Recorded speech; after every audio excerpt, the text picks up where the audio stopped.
This is the review of the 2024 Honda Prologue, which is Honda's first mainstream electric vehicle in the US. Now, it's a joint project between General Motors and Honda, so it does share some mechanical aspects with the Chevrolet Blazer EV.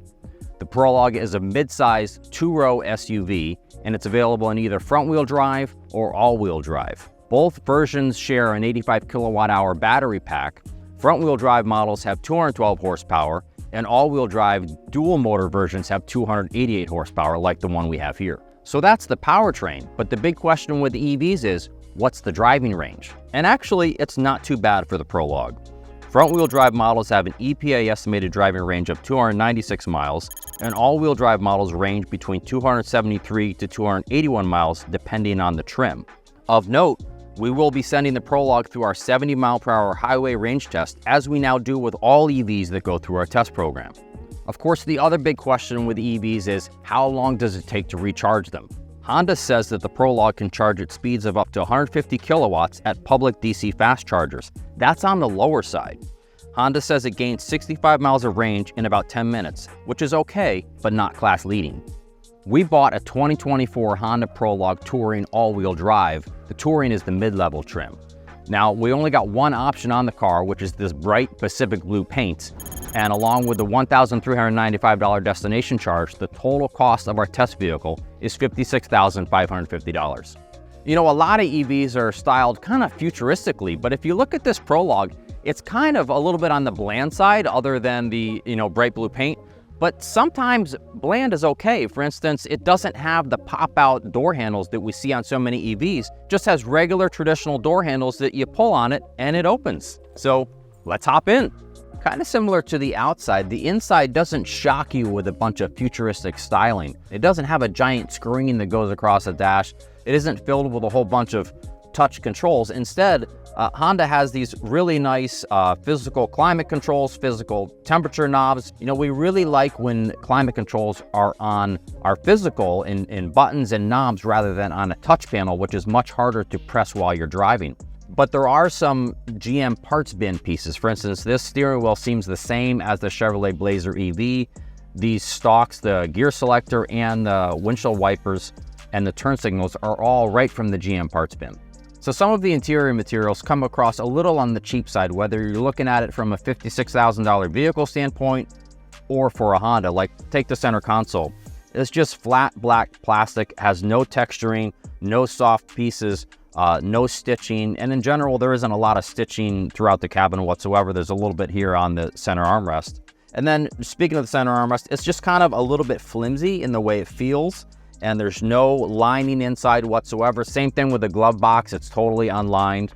But then on the other hand, we really appreciate just how nicely done these climate controls are. When you turn these temp knobs, they have wonderful detents, so it's very easy to turn just 1 degree. Same thing when you press on these buttons, whether it's for the fan speed or the seat heaters, they just have a really nice damped feel to them that feels of high quality. So the Prologue has an 11-inch digital driver's instrument screen as well as an 11.3-inch infotainment touchscreen. And this touchscreen is pretty easy to use. You can see it has pretty large icons, so we really appreciate that. And it has a Google-based software, which is kind of neat because you can have Google Maps on either the touchscreen infotainment system or you can have it over here on the driver screen, which is helpful when you're trying to navigate to the next charging location. So we're a little disappointed with the front seats.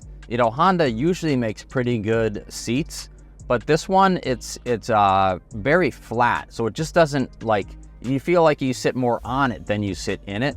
And especially the bottom cushion really lacks any side support. So it means your legs kind of feel like there's nothing, no bolstering keeping them from splaying out to the sides. You do have bottom cushion leading edge tilt ability, so at least you can kind of dial in that leg support a little bit. And the seats aren't uncomfortable. We just wish that they hugged us a little more. Kind of like the seats up front, the seats in the rear are again very flat, so they just don't offer that much support. Headroom is actually kind of tight, but that's in part because the Touring trim that we got comes standard with a giant sunroof, which typically does cut down on headroom. Leg support isn't too bad, but the seat would benefit from being a little higher off the floor and maybe a little more rearward rake of the bottom cushion.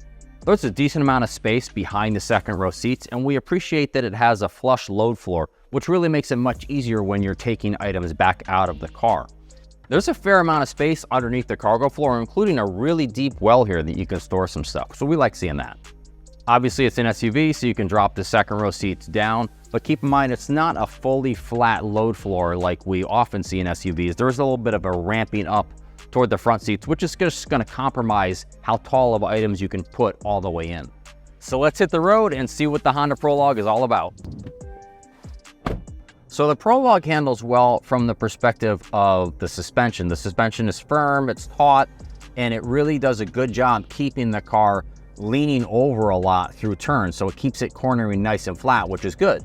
The Prologue suspension is reasonably compliant most of the time. It's benefiting partially from the fact that it has reasonably sized wheels and tires. They're just 19 inches. On the highway, you will feel some tenseness in situations that you might not in other vehicles, but it's still pretty good for the most part. When you hit the rougher roads, yeah, it's still good, but you are going to feel some sharp impacts on occasion punch through. We're very happy to see that the Prologue comes standard with a full suite of active safety systems. That includes automatic emergency braking with pedestrian detection, automatic emergency braking that operates at highway speeds, blind spot warning, rear cross traffic warning, and reverse automatic emergency braking, all standard across the board. As an EV, the Prologue works pretty well, especially when you take into account its long driving range and the smoothness of its powertrain. But there are some aspects of the interior and the driving experience that may not come across as Honda enough for some loyal buyers. For more on EVs, check out consumerreports.org.